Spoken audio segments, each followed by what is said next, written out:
In today's video, I'm going to teach you how to trade S&P 500 on Moomoo. If you're just getting started, here's the key idea you need first. You can't buy the S&P 500 index directly because it's a market index, not a stock.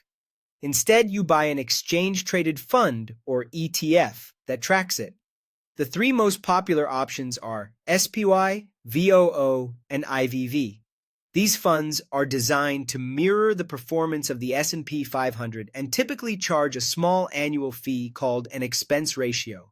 Open the Moomoo app and head to the search bar, usually shown with a magnifying glass. Type in SPY, VOO, or IVV. You'll see the ETFs page appear with price, chart, and details. Tap the one you want to trade and make sure the ticker and fund name match what you intended to select so you avoid lookalikes or similar tickers. On the ETFs page, tap Trade, then choose Buy.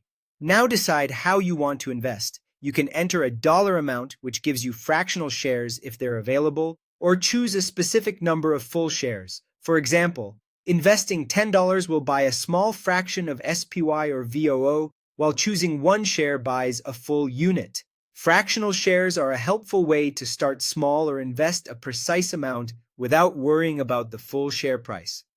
Next, pick your order type.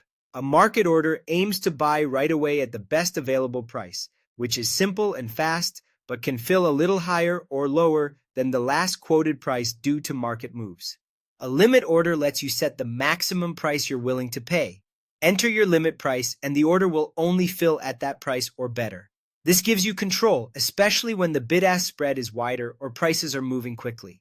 Before placing the order, review the ticker, the amount or number of shares, the order type, and the estimated cost. When everything looks right, tap Buy and then Confirm.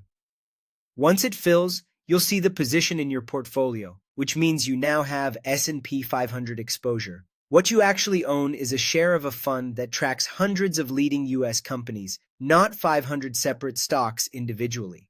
Inside these ETFs, you'll find giants like Apple, Microsoft, Amazon, and Nvidia. The ETF's price moves with the combined performance of its holdings, and some funds may also pay dividends. That's the full process, kept simple and beginner-friendly. Stay mindful of each fund's expense ratio, check trading hours if you're placing orders outside the regular session, and always verify the ticker before you buy.